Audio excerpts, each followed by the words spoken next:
Hello everyone, আসসালামু আলাইকুম। আশা করি সকলে বেশ ভালোই আছেন। আজকে আমি আপনাদেরকে দেখাবো ল্যাপটপ অথবা ডেস্কটপে যদি পাসওয়ার্ড যদি ভুলে যান, সে পাসওয়ার্ডটি কীভাবে আপনি রিকভারি করবেন অথবা পাসওয়ার্ডটিকে কীভাবে রিমুভ করে আপনি আবার আগের মতো করে ল্যাপটপ বা ডেস্কটপ ইউজ করবেন। আজকে আমি আপনাদের সেটাই দেখাবো। So let's get started.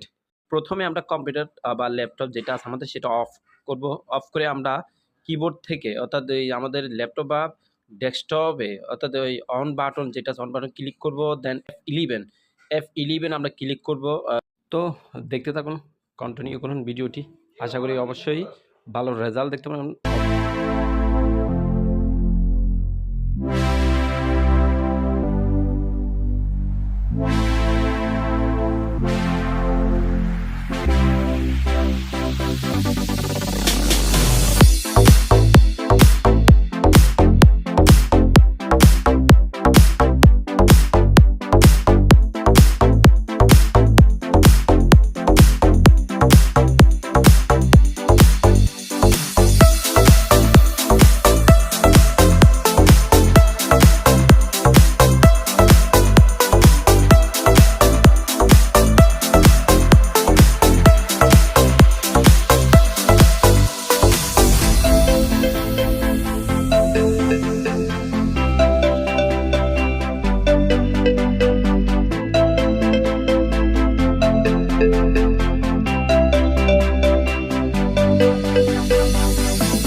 তো গাইস, আজকে এতটুকু পর্যন্ত থাকবে।